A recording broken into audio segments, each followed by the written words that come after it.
When I first started my career as an interior designer, one of the things I was not that aware of is the importance of texture and how it plays a role in a successfully designed room. And then as I started working more and more, I started to embrace it, and it completely elevated everything. Texture has to do with the feel.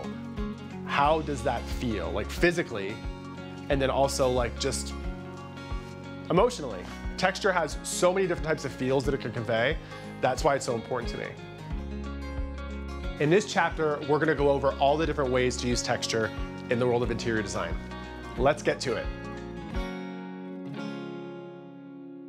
Texture is not one of the first words that comes to mind for people who don't deal with interior design every day, but in fact, it is one of the most important factors to create a successful space.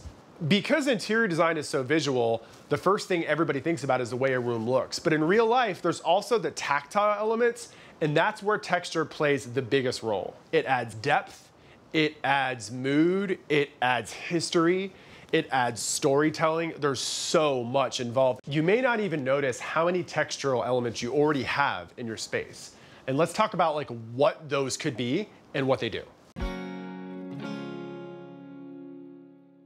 The thing about telling stories through texture is not just something for interior designers. Anybody can do it in their own home. One of the great things about texture is almost every single element out there has texture. So there are all these different ways to bring it into your space almost effortlessly and totally organically.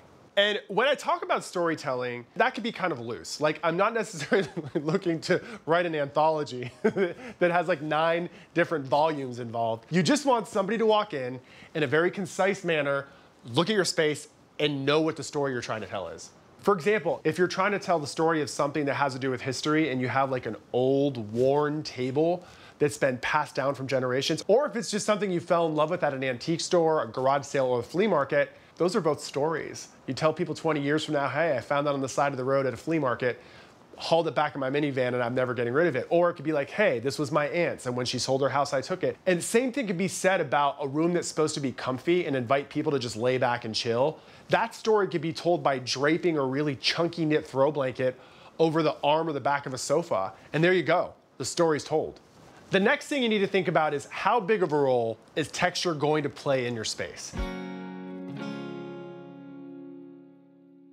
Walls offer like this huge vertical, uninterrupted massive space that you can just cover with texture. In fact, I would say that 9 times out of 10, when I'm designing a home, I probably cover almost every single wall in the house with a wall covering more than I use paint. The reason being is texture is so important to me, and there are so many different options. There are grass cloths out there, or raffias, which are both woven, all natural, and they have kind of like this basket weave look to them that just creates this beautiful, like rich depth on the wall. And then there are also opportunities you could do things that are a lot more sleek, like a lacquered paint applied to a wall creates sleek surfaces, imperfect surfaces.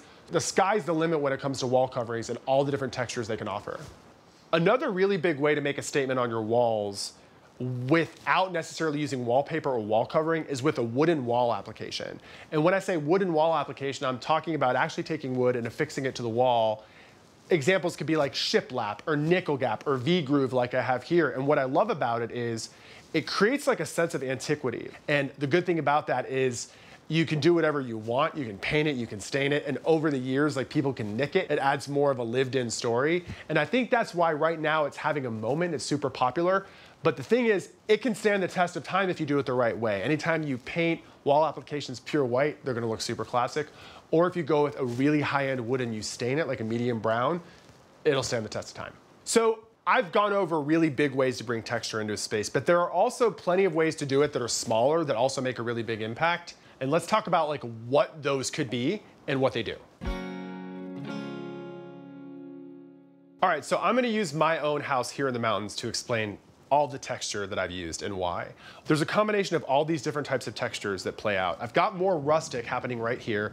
This is an iron-based chair that's upholstered and wrapped in a cognac leather that's super aged. You can see all the imperfections in it.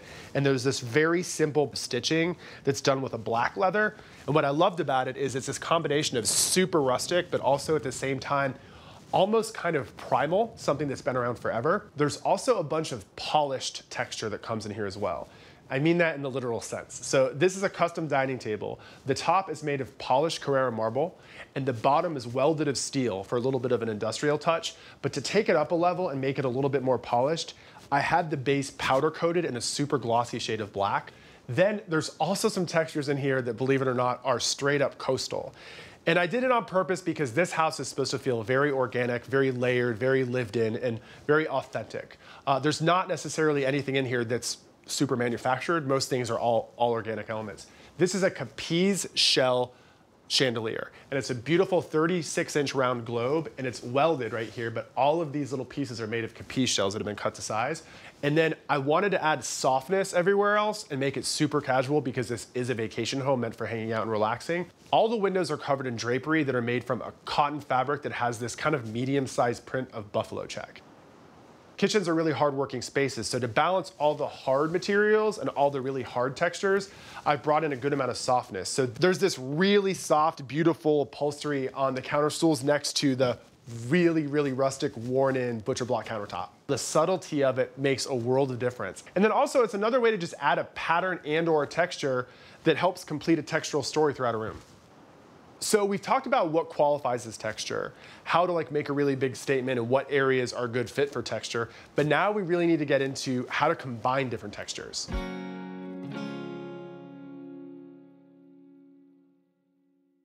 If someone was gonna ask me what the key to a successfully layered textural space is, I would say a world of opposites and contradictions. It's the whole idea of bringing in a bunch of different textures that have all different values, different vibes, in a beautiful juxtaposition. So some examples of textural juxtapositions would be soft with hard, smooth and polished with coarse and rustic, dull with reflective, or chunky with more refined. A room that balances textures from each side of the spectrum will have that perfectly layered look. So in this chapter, we talked about one of the most underappreciated, most important, and most tangible elements of interior design, and that's texture. I really hope you've learned a lot from this. I love talking about the use of texture to tell a story through design, and I'm hoping you'll use texture in your own house and figure out what your own story is.